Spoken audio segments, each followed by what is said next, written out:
Bem-vindos de volta ao Dentro la Storia, o canal para quem ama história contemporânea.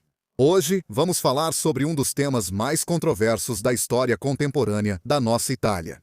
Um evento que marcou os primeiros dias da nossa República.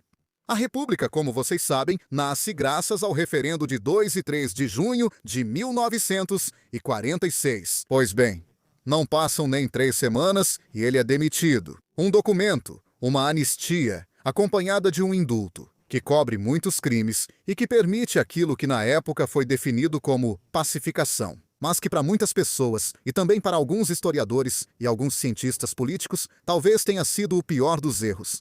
A Anistia Togliatti, esse é o nosso tema de hoje. É um dos episódios mais discutidos da história política e jurídica italiana do pós-guerra. O decreto de anistia e indulto de 22 de junho de 1945, assinado por Palmiero Togliatti na qualidade de ministro da Graça e Justiça. É apresentado como um instrumento necessário para pacificar um país que saiu devastado da Segunda Guerra Mundial. Gerou discussões. Esse decreto foi acusado de ter favorecido a impunidade dos culpados, em vez de realmente conseguir recompor as fraturas, curar as feridas.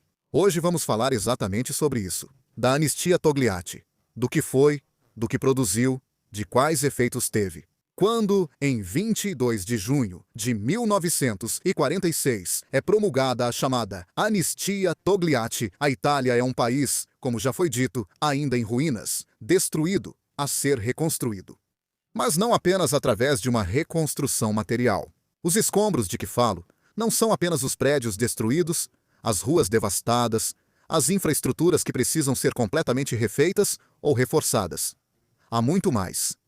Existe uma sociedade que está dilacerada.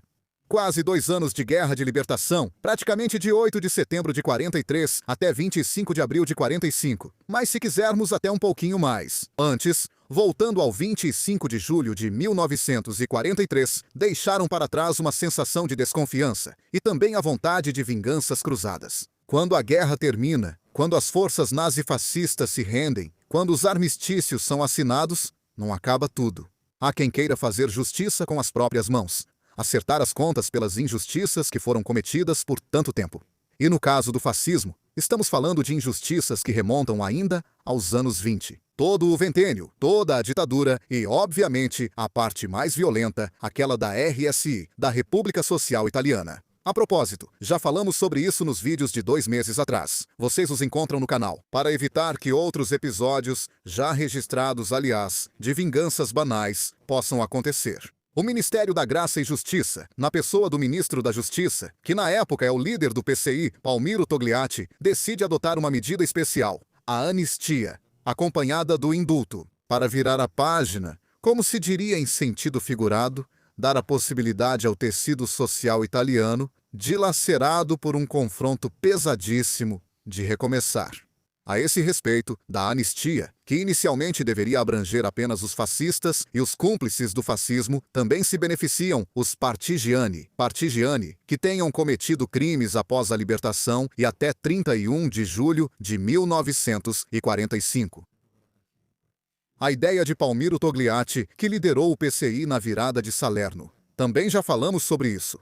Que liderou o PCI na definição da campanha pela República e que está participando, com seus homens e com suas mulheres, da elaboração da nova Constituição. É justamente essa a ideia, recomeçar do zero. Sua anistia prevê a comutação da pena de morte, que ainda está em vigor naquele momento, para a prisão perpétua. As penas de prisão perpétua, claramente não aquelas já convertidas em pena de morte, são convertidas em 30 anos de reclusão. As penas de até 5 anos são canceladas. Aquelas superiores, ou seja, intermediárias entre mais de 5 anos e até 30 anos, são reduzidas em 1/3. E no caso de crimes ainda não julgados, mas com os processos em fase de instrução, a anistia interrompe o trabalho da magistratura. Uma lavagem. Uma verdadeira lavagem que serve, basicamente, para dar uma nova chance a muitos italianos. A primeira reação é uma onda de solturas. As prisões se esvaziam. A aplicação a um grande número de casos, tanto em fase de instrução quanto já julgados, provoca imediatamente protestos. Imaginem que, apenas uma semana após a promulgação, é o próprio Togliatti quem se vê obrigado a emitir uma breve circular interpretativa que faz um apelo contra as interpretações demasiadamente amplas do decreto e destaca as categorias de pessoas que, basicamente, devem estar sujeitas a tudo isso. Não é o suficiente. É necessária uma segunda circular. Esta, de 10 de julho de 1946, recomenda de maneira explícita a aplicação da anistia. Até mesmo os partigiani que cometeram de fato crimes na fase imediatamente após a libertação, nos 3 meses seguintes, são os chamados crimes de vingança. Nesse período ocorre também uma das primeiras crises. Cília de Gasperi apresenta sua renúncia em 1º de julho de 1946. Poucos dias depois, forma seu segundo governo, no qual Togliatti não aparece mais. O cargo de guarda-selos passa para Fausto Gulo, outro representante do Partido Comunista, que anteriormente havia sido ministro da Agricultura. De qualquer forma, o que se torna conhecido, e que passará para a história como a Anistia Togliatti, beneficia mais de 200 mil pessoas, exatamente 219.481. A maioria dessas pessoas, basicamente, havia cometido pequenos delitos. Havia quem tivesse sido investigado por mercado negro, quem por receptação, quem por pequenas violências, como, por exemplo, ter dado um tapa em um rapaz ou ter dado um soco em um ex-dirigente. Mas entre os beneficiados também havia quem ocupou cargos de liderança de destaque. Pensem nos prefeitos e nos chefes de polícia, que permaneceram sob a RSI, aplicando as diretrizes de Mussolini e colaborando com os alemães. Ou aqueles que haviam cometido assassinatos, estupros, torturas. Mas também havia quem havia recorrido à Corte de Cassação por penas superiores a 5 anos e agora estava anistiado. Nem se fala então. Casos flagrantes de pessoas que haviam participado da RSI, das forças republicanas, e que foram libertadas do mesmo jeito.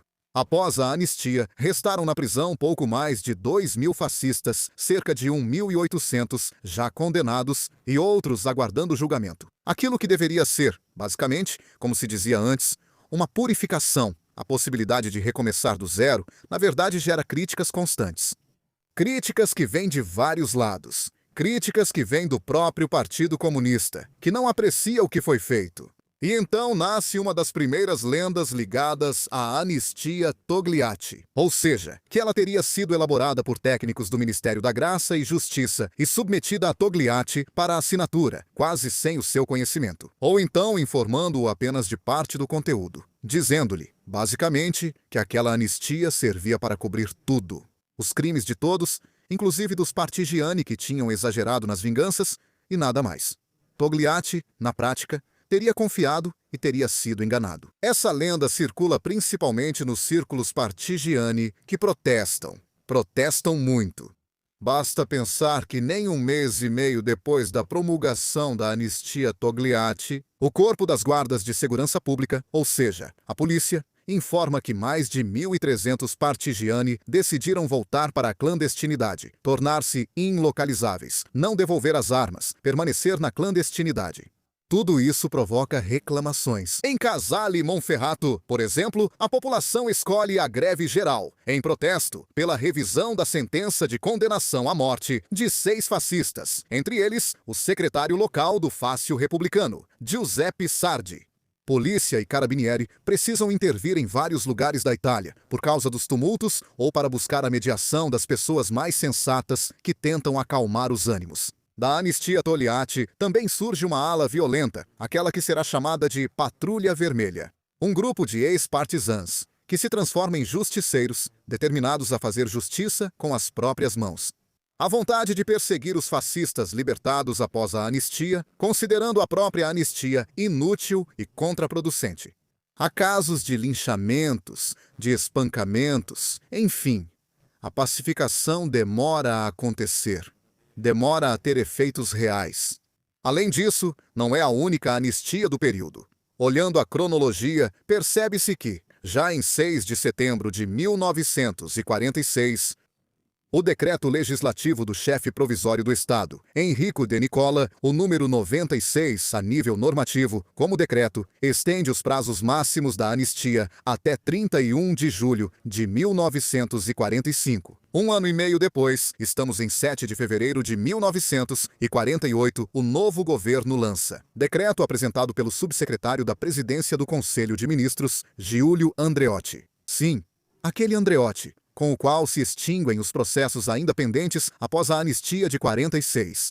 Então, é uma extensão adicional para algumas medidas. Avançamos 5 anos e meio. Vamos para 18 de setembro de 53. E o governo Pela aprova indulto e anistia para todos os crimes políticos cometidos até 18 de junho de 1948. Então, basicamente, estende ainda mais os efeitos da anistia de Togliatti. Mas, o que tudo isso implica? Se na Alemanha, a partir de 1945 e por cerca de 10 anos, há um processo de completa desnazificação, que é conduzido pelas autoridades aliadas e envolve quase toda a população alemã, na Itália, nada disso acontece. Não é apenas uma questão de expurgar e condenar à prisão ou à pena de morte, no caso de Nuremberg, os antigos líderes. Trata-se de extirpar de uma nação e do seu povo aqueles conceitos doentios que levaram essa nação e esse povo a seguir o homem que grita mais alto, o ditador, até o abismo. Na Alemanha, a desnazificação envolve todos. Prevê uma classificação de risco nazista. Prevê a possibilidade de intervir através do que hoje chamaríamos de reeducação, elaborando o perfil de cada cidadão, seu nível de comprometimento com o nazismo e com os órgãos nazistas. Até uma avaliação final que atestava a reabilitação social. Na Itália, nada disso acontece, não só porque não há processos no estilo de Nuremberg. Praticamente nenhum dos chefes sobreviventes à guerra vai a julgamento, e se vai, o processo termina com uma condenação. Não é só isso.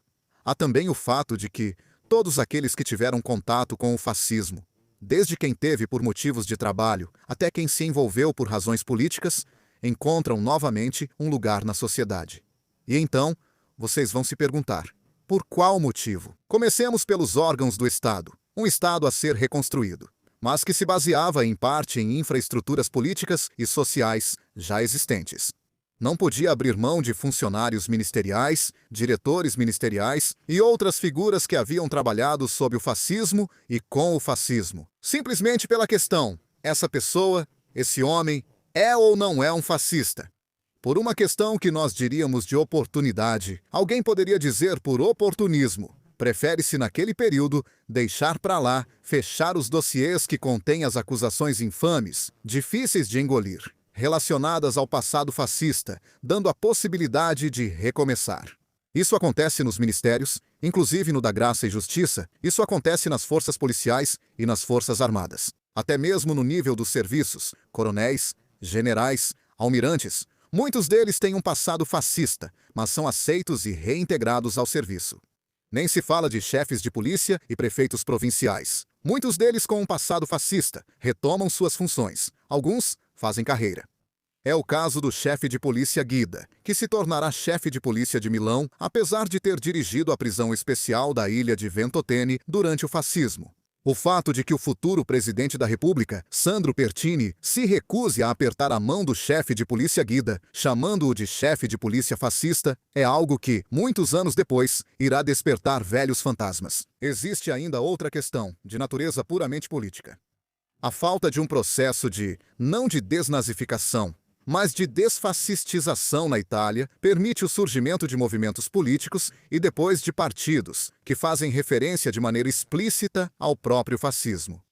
Apesar de existir aquela famosa disposição transitória e final da Constituição italiana, que proíbe a reconstituição sob qualquer forma do extinto partido fascista, e apesar de essa disposição ter uma regulamentação através da chamada Lei Selba, pois bem, os movimentos pós-fascistas se acumulam na história da República, alguns mantendo ou adquirindo uma aura de respeitabilidade e de apresentabilidade, outros se tornando protagonistas de períodos de violência. Refiro-me a Ordine Nuovo, Avanguardia Nazionale, Terza Posizione, Todas organizações que mais cedo ou mais tarde acabam na mira do judiciário e são dissolvidas pelas autoridades. Isso mostra como a falta de uma fase de análise profunda na sociedade italiana, inclusive por meio da anistia Togliatti, tenha determinado um certo caminho que, com o passar dos anos e das décadas, levou a evoluções constantes da nossa política.